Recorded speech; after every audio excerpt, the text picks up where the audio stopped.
Many states in the West allow for the use of medicinal marijuana. Idaho is not one of them. Good evening and thanks for watching tonight. I'm Todd Blackington. Earlier this year, we looked into the costs associated with the prosecution of marijuana crimes in the Gem State. That story sparked a lot of debate on the pros and cons of marijuana use for recreational and medicinal purposes. Well, tonight we continue this story with part one of a two-part series looking at medical marijuana in Idaho. Our Logan McDougall sat down with a local man who uses marijuana to treat his Crohn's disease.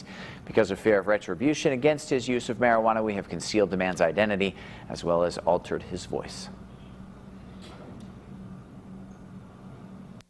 As a teenager, Kay was diagnosed with Crohn's disease. It's a debilitating disease that affects the gastrointestinal tract that can lead to severe abdominal pain, diarrhea, and weight loss from malnutrition. You imagine the worst case of food poisoning that you've ever had. Crohn's is treated in multiple ways, from lifestyle changes to antibiotic and prescription drugs and even surgery, depending on the severity of the illness. Kay's case lands on the severe end of the spectrum. Later in life, Kay had a bad reaction to his prescribed medications that landed him in the intensive care unit. It was after this trip to the hospital that Kay began to entertain the idea of using marijuana medically. I heard that it worked for my stomach. It would help me eat. It would help me keep food down.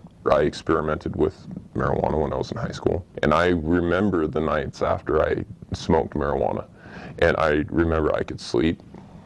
I slept through the night. I didn't have to get up and go to the bathroom 3 or 4 times. Within 2 weeks, I gained 15 pounds. I was able to eat. I was able to sleep. I was able to keep food down. I was able to not be sore. I was able to be social. I was able to go places. But while Kay says the symptoms of his Crohn's disease have been alleviated by medical marijuana, his use of the drug has created other types of problems. Most people go to the pharmacy to get their medication. I have a guy that I go to. The only thing that really scares me is that if I do get caught, if I do ever get caught and get thrown into prison, it's the only medication that works. Currently, Kay works in the restaurant industry and is uninsured. He says his marijuana costs typically between $150 and $200 a month, while injections for the treatment of his Crohn's would cost $3,000 per month. If all things were equal, Kay says he would like to not have to seek the treatment of his condition on the black market. I want something that allows me to go to work, pay taxes, just like everybody else. I'm not a recreational smoker. Medicinal marijuana or marijuana just enables me to live.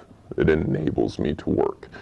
It enables me to be able to do the things that I like to do, and I'm not hurting anybody doing it. Logan McDougall, KPVI News 6. Certainly one side of the story. Coming up tomorrow night on KPVI News 6 at 6, we'll speak to a member of law enforcement community who worries about the impact medical marijuana could have on the Gem State. You'll see that again tomorrow night at 6 o'clock.